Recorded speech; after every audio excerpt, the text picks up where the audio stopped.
Welcome to FYI. I'm Barry ZeVAN. Good to see you again if you're resuming your viewing. If not, great to have you with us. My guest today is the mayor of Golden Valley, Minnesota, Shep Harris, who is also a fellow Rotarian, and just a joy to welcome you to the show, Shep. Thank you. My pleasure. Well, you've had quite a career. Golden Valley, for those who are watching, because this is also on YouTube, some people in other parts of the world are watching this. We have to say that Golden Valley is certainly golden for one of the world's most respected companies, most well-known, General Mills. I have a little anecdote. In really good times, we had a place in southern France, in Cannes, and at this residential hotel, and the concierge there, her name was Chantal Aurier, I'll never forget. And the first time we stayed, she said, "Oh, Minneapolis." She said, "Wheaties." Wheaties. Right. So she knew Wheaties. And then I told her I lived in the city where the headquarters for Wheaties was. That they don't make the Wheaties in that building, but right. but nonetheless. So she was very impressed, and heaven bless the one of the marketing people who I knew at General Mills. They were then putting pictures of people on their Wheaties boxes, athletes and so forth. So I got a picture of Chantal. And nice. They put a picture of her on one box and then encased it in plastic. And so the next time I was over there, I brought her this with her picture on a Wheaties box. And wow. She thought, wow. I bet she still has it. Oh, probably, yeah. I think she has moved to Marseille, so I've been told. Anyway, that was many years ago. So what a joy to, I think it would be a joy to be a mayor. What about those who have political ambitions? First of all, where did it start for you? Your life, I know, started in New Orleans. That's right, at the other end of the Mississippi. Right. Yeah. Right. No, I was born and raised in New Orleans, and right outside of New Orleans, and down there they have what are called parishes, not counties, thanks to the Catholic Church in the Archdiocese. And so I was born in Orleans Parish in New Orleans East, and after a few years my parents moved out to the suburbs to an area called Metairie, and right outside of New Orleans. But New Orleans is my home, my childhood home, and still visit because I have family there. And I was there till I graduated high school, went off to college in Washington, D.C., so I know that we have that in common as well. And there, after college and working on Capitol Hill for a couple of years, I happened to meet my wife, and just decided to follow her out here so she could go to graduate school. And we're kind of stickers, It's like we came here and we decided after a couple of years, we thought this is a great place to grow some roots and raise a family. Oh, it's wonderful. So how many years have you been in the Twin Cities? It's 21 years now. Oh my gosh. Yeah. That's terrific. And you're only 23 years old. Thank you. It's very kind of you. It's very kind of you. Yeah, I wish. I wish. I asked my son earlier today at school drop-off. He commented on how old my wife is, and I said, "And how old am I?" And he said, 29, and I said, "Correct." That's right. Thank goodness he knows. Right. Well, you certainly look youthful, and it doesn't look as though the mayoral job has created any wrinkles. Not yet. Yeah. Not yet. No, but it's been How good. long have you been mayor, Shep? It's been 7 years. 7 years. Right. Yeah. And the term is what, 4 years, is it? Now it's a 4-year term. When I first ran, it was, I believe in 2011, it was the first full 4-year term. Prior to that, it actually had been, actually, I'm sorry, this was the second time. It used to be a 2-year term. Yeah. And so when I ran in 2011, I think it was actually the second time that there would be a 4-year term. So, but as far as we know, going forward, it's going to stay 4 years. I've had the blessing to interview politicians in the past years, not only on this program and otherwise, from President Truman onward, but I still can't imagine, and this would be sharing, I think, some of the thoughts our viewers may have had, or may have, about the difficulty, really, of deciding to run for office and especially if you don't have any money, because really, one politician who is very well known, he once said to me, he said, "I wish money would never have to be a factor." He said, "But it's all about raising campaign money." That must be tough when you decide to make a decision. You say, "Oh boy, here we go." Well, you have to be comfortable with asking not only people to support you, but yeah, in some cases you have to ask some people for some financial assistance. Fortunately, at the local level, there are ways, at least in Golden Valley and in other suburbs, there are ways through friends or family where you can get in-kind donations, and that does go a long way. And what I like, one of the things, many things I like about Golden Valley, but specifically for when it comes to elections and campaigning, I tell people, and I encourage people to run. It's a very character-building experience. I'll say that. I mean, you just like, I mean, you stick your neck out on the line with your name and your reputation over the years, and you do the same when you file for office for only $5. And but what I like a lot about Golden Valley for elections is it's all about door knocking. It's retail, face-to-face politics. It's meeting people in their neighborhoods. You can spend thousands of dollars on mailings and other types of materials, but really what's going to help the most is when you have those one-on-one conversations with people. And the goal, of course, is to really and legitimately convince people that you really care about their lives, I would assume. And you have to prove it. Well, it's not only caring about their lives, but it's also hearing their stories. And what I will say from time to time is, if we're doing something wrong at City Hall, tell us. It's the only way we're going to be able to make it a better community. And on the flip side, if we're doing something right, tell us, because we want to make sure we're not going to change it. So a lot of the work is about listening and communicating and advocating on behalf of residents to try to make the community better, and in some cases also build consensus around controversial issues. When the city council meets, et cetera, I assume, and maybe this is naive to not know, I assume you talk about more than just things political, like the sewer system or the garbage collection or this, that, and the other.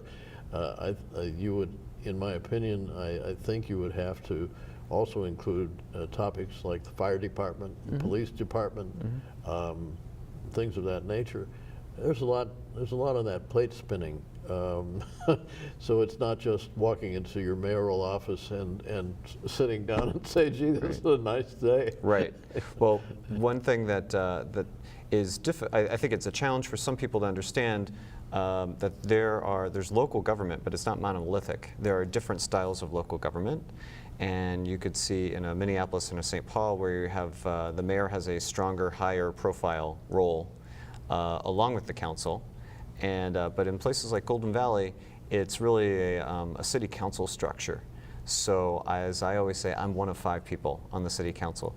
A lot of people will come to me with suggestions or with criticisms or other opinions, and they'll say, "Do something about it." And I'll say, "Well, I can convey this to the other 4 members on the council, and if I think it's the right thing, if I think there's an opportunity for us to do something about it, then I'm happy to not just convey it, but advocate for it." But again, I'm one of 5. And what's also important too is at this level in Golden Valley, it's also about working with our city staff. We are very much like a nonprofit board. I am like the chair of the board, and the city council is the board, and our CEO is the city manager, and the CEO has a number of, has a COO and others to run the day-to-day operations. So there are a lot of items spinning on not just one plate, but multiple plates. And whether it's the fire department, whether it's the police department, it's our public works, physical development department. We have a beautiful new Brookview Community Center that opened up almost a year ago, $18.5 million facility. It takes a lot to run that very smoothly, and multiply that times 50 different issues on a daily basis. And earlier today, I was over at the Purpose Center having conversations with them, and they were having conversations. We actually had 2 Purpose Center meetings, one at City Hall, one on another matter at Perpich Center. So there's always something moving, something good happening, but it takes a lot of people. It's not just one person. You don't sleep much, do you? I'll sleep in another lifetime. I think it's phenomenal. So this really is a full-time position. Well, it's not supposed to be. I have a day job. I'm a government relations professional. I do lobbying work at the state level, up at the state capitol, and I work I'm not a lawyer, but I work at a law firm which has a government relations group.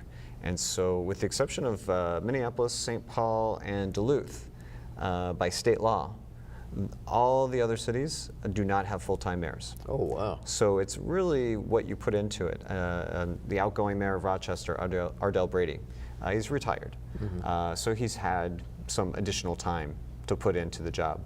I probably put in about 15 to 20 hours per week, but that's primarily the only thing I do, besides just family time and work. Those are jam-packed hours, too. But it's worth it. Absolutely. Probably a mundane question, but of course, when you moved from Metairie to DC, there was definitely a change in the weather. Oh, yes. And so how does a person from the Deep South get used to blizzards and snowstorms and everything else? Right, right. Well, I remember, I think it was the winter of 1995, or maybe 96, where I got stuck in Chicago for a few days, because in Washington, D.C., as you know, they're not as prepared as Minnesotans are. And so I think they've had a similar type of blizzard since then, or maybe two. And I don't think they have snow plows, or very few. So I got two, okay. They got smart, they finally got two. So I got a little acclimated, and then when we moved here, it definitely took a while, but growing up in New Orleans, there was almost an envy factor of, especially since my mom's originally from, she was born in Missouri but spent some of her childhood in Milwaukee. So there was always that envy factor of, I guess not so much grass, but I guess snow is greener on the other side. And so I've embraced it, and I've done things like cross-country skiing, and I love downhill alpine skiing, and I've even tried ski jumping once, and I didn't break anything, so that was a success. So I've embraced it, and I think even on the coldest days when we have, that horrible wind chill of below zero and it's -20, I just think of those really hot, humid days in New Orleans or even in Washington, D.C. And I think, yeah, this is better. Well, it's much more healthful for you to be in cold. My wife, who is a native of the Twin Cities, said, yeah, we just never thaw out. That's why we're so healthy. And no germs can exist in that temperature. So that's true. So we'll hopefully all live for a long, long time. Yeah, it's funny, sidebar here with DC. We lived in Potomac, Maryland, but the TV station at that time, which is now in Virginia, was on Connecticut Avenue. So I'd have to drive in, and I'd have to go down Albemarle Street. And Albemarle Street, for those not familiar, is about like this. Yeah. And I remember the first time there was a snowfall. Of course, there was nothing put down, no salt, no sand, no anything. And I slid down that hill, and I just kept praying that I didn't crash into somebody coming down Connecticut Avenue the other way. Oh, it just, if there's one snowflake in D.C., watch out. It's terrible. I still have many vivid memories of during wintertime getting out and helping cab drivers, get them out of a jam, because we were trying to get somewhere in the cab to the metro, and we'd have to get out and help push the car out of the way of the cab to get moving because it got stuck. Terrible. Yeah. And to be a TV weatherman in those days, well, any days in D.C. was, if there was going to be a snowstorm, watch out. You kind of laugh at this because at one point in time, I actually did think, rather of going into politics, and still am fascinated by meteorology. So I actually at one time thought about becoming a meteorologist. Oh, you would have been great. It would be fun. It'd be great to follow in footsteps like yours. Oh, you're very kind. You're very kind. Big footsteps to fill, but it'd be fun. You're kind. I would have said pygmy footsteps there. No. Well, thank you. Yeah, it's a lot of fun. It was a lot of fun, and maybe soon we'll see what happens about retro weathers. Yes. It'd be fun to do. It's been suggested, let's put it that way. Your background, your family background, your father was a lawyer. Did that have any influence on your interest in politics or in law or whatever? It didn't. My father actually worked for Exxon, well now Exxon Mobil. He was a defense attorney, so he kept quite busy defending and primarily dealing with safety issues, accidents that might happen out on the oil rigs or train derailments. So what really got me interested in politics was more, as a young child, I was fascinated about the media coverage in the Middle East. And then as I got into more social justice work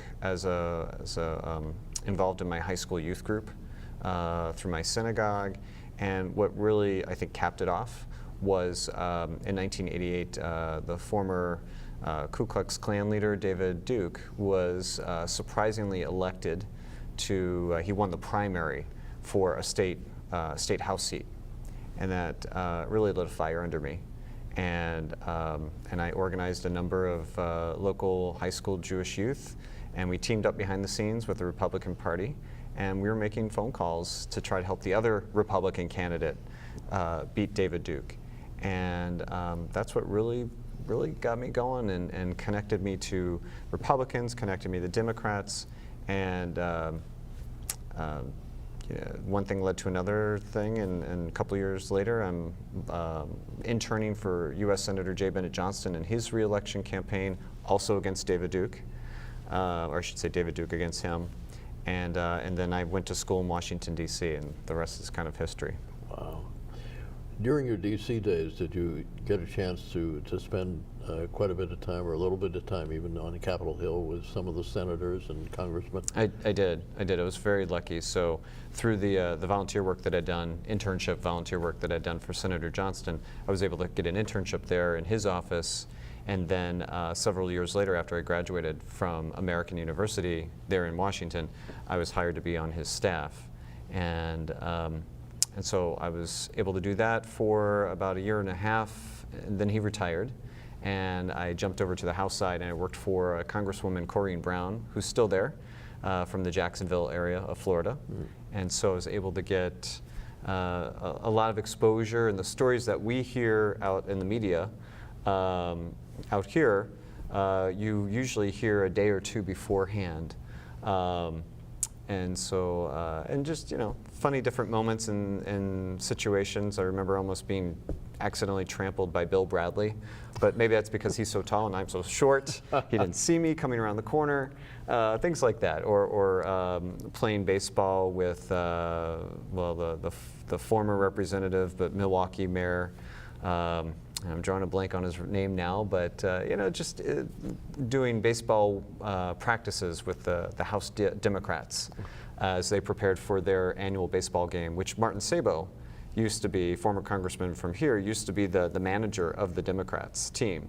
So that's how I got to, even before I even thought about moving out here, that's how I got to know some of the DFLers out here. Oh, it's wonderful. Through his office, yeah.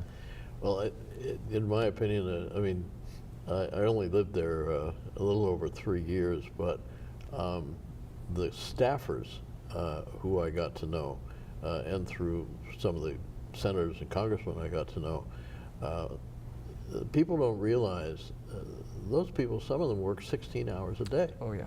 They sleep in the offices. Yeah. And your tax dollars at work, well, it seems like, at least for plus 90%, maybe 95% of them and more, we're getting our money's worth. Well, they go there. I still remember vividly the first day I walked off the metro at Union Station off of the Red Line and saw the Capitol there for my first day for the job, and I got a lump in my throat. I mean, a lot of people go there because we're patriotic, we're Americans, and we love our country, and we want to do what's best for our country and to serve our country in that way. And yeah, DC gets a bad rap when it comes to all the politics, but it's a beautiful city, it's a cultural city, it's an international city, and it's a beautiful place, it's a historic place, it's like a living museum. So in fact, I'm going back next month so my daughter can tour some area colleges. Oh, yeah. And so hopefully we'll take in maybe a free concert at an embassy, or maybe get into one of the Smithsonian museums. That'd be marvelous. Yeah, I have two kind of minuscule connections. Well, maybe not so minuscule, but with the American University, your college, or your university, George Clooney's father, Nick, was teaching there. Oh, I didn't know that. After Nick retired from broadcasting, yeah. And then a fellow who just passed away recently was one of my dear friends with ABC named Barry Dunsmore, and Barry's daughter Leanne Dunsmore became one of the executives at American University. Oh, I didn't know that. Yeah. Wow, Yeah, it's been a few years since I graduated from there, and so I know there's been a lot of turnover, and I think at this point probably most of the people who were my professors, who I just revered and enjoyed, have either retired or passed away. So she may have come after my time. Yeah, well, that would have been, let's see, well, in the 1980s, probably. Oh, well, that would have been before my time. So yeah, yeah. Leanne, I know now lives in a Maryland suburb, which shall be nameless. yes. But it's a good university. It's a good campus, and I just love how it's about, and all the universities there, about how they use the city as a classroom. Well, it is. You're right. Exactly. You can't go into that city. I always said we lived in Potomac outside the Beltway, but once you enter the Beltway, it's like it's the strength of a black hole in space. It just swallows you up. It's very gravitational. Yes. Yeah, and I mean the power. It's just a power city, and you know we're in a particular time we are now, but in those days, back in the 70s, it was an exciting power, more than a partisan power. This, that, and the other. It's always partisan, but this was. These were pretty strong days. Yeah. I got to know Potomac Fever, though. Sorry to digress here. No, that's okay. I got to know John Ehrlichman fairly well before he went to prison, and those were the days when I was on TV there just after Nixon resigned. But anyway, it was was interesting because John told me, he said, I want you to keep in touch with me because after I get out of prison, I'm going to be doing some fun stuff. So he got married. We kept in touch. 3 letters I wrote to him, and he said, I'm going to move to Santa Fe, New Mexico. He said, and if you're ever out there, he said, well, come by. I think it's in my book. And so anyway, I happened to have to be in Albuquerque for something. And I called John, and I said, I'm gonna be there. He said, well, let's have breakfast. So we had breakfast at this restaurant. It's probably still there, called Pink Adobe. Anybody watching in Santa Fe, if you are, have breakfast at the Pink Adobe. I won't charge for the commercial, but anyway, so he brought this book to breakfast, and he wouldn't show me the cover. So right after breakfast, he dramatically flipped it over, and it's Richard Nixon's memoirs. And he said, President Nixon sent this to me while I was in prison. It's down in Safford, Arizona. It's a minimum security prison. And he said, I want you to see how he signed it on the inside. So you know you read the book. But he flipped it over, and it was stamped Richard M. Nixon. Not to John, thank you very much, or to John, goodbye, or hello, or just stamped Richard M. Nixon. He said, that's what I went to prison for. Right. He said, never catch Potomac fever. Yeah. So. It can be intoxicating. It really can be. And as I think the key is, I'll still remember, again, ironically, life I think is all about irony. And I was searching for a new job, and this was before I got hired by Congresswoman Corrine Brown. And I happened to be waiting for an elevator in one of the House office buildings, and it was Tim Penny, who had already announced that he was retiring and not running for re-election from the 1st Congressional District in Minnesota. And I introduced myself and told him what I was trying to do, and he said, "Don't forget your roots." Actually, he said, "Don't forget your ruts." And I always remembered that. And I think that no matter where you're from, if you go, wherever you go, if you remember your roots, you remember your values, and you stick to them, then hopefully you can fight off that you're inoculated from that Potomac fever. And I think for some people that works. For others, you know, it's that's what we see in terms of politics at its worst. But that's why I'm so involved at the local level, because I still think you can have a huge impact as an individual, not only as an elected official, but also just as an individual, as a resident, as a member of a community through community organizations like the Rotary. You can have a tremendous impact in influencing for the better what happens in your community. So when I hear people sometimes say, "Oh, you fight City Hall, but you can never win," I actually challenge them on that and say, "No, I'll give you plenty of examples, including the 10-year-old, I think they were 10, sister and brother who came to an open forum many years ago and said, 'We want to raise chickens.' And from that conversation to now, to today, you can raise chickens in Golden Valley." Oh, wow. It's just these 2 kids That's who wanted to raise chickens. Fantastic. Yeah, and I mean, you know, there's obviously many other important issues that we talk about more than just chickens, and we're lucky to have that as a conversation. But there's many things that people have influenced for the better, I think. That's fantastic. I only got to meet Tim Penny once. My wife was a great admirer of his, and she said that, and it's probably very well known, he had said that he didn't want to continue in D.C. because he didn't want to raise his kids in that atmosphere. And you know, maybe I'm not supposed to say that, but he just, as you were talking about values, he had terrific values. Wonderful man. What a great, you know, spirit, and certainly very down to earth and honest. And honest, I think, is a big word there. Well, and I know he was very respected as a fiscal budget hawk, and especially on the Democrat side. And there were a couple of Republicans where they were working together, and I remember kind of the opinion shapers of the day were lamenting the loss of saying, "What are we going to do now? We're losing some of our really good leaders on fiscal issues," and Tim Penny was seen as one of them. So. You know, and it's like what you say in terms of money in politics, especially at that level. It's called dialing for dollars, and because of the costs and so many ways that you can, you have to campaign, you have to defend yourself, and so on. Unfortunately, they're spending a lot of their time dialing for dollars or doing it in other ways, and that's unfortunate. So I think he realized, you know, do I want to raise my family in that type of environment? It's very tough. Senator Klobuchar has been very successful at doing it. Yeah, quality people, very quality. Yep. Thank you so much, Shep. And shameless plug time. Shep has read my book, and he's It's a good book. Well, thank you so much. It's a good book. Thumbs up. Thank you, sir. Amazon.com. See you next time. Thank you so much. Thanks to Shep.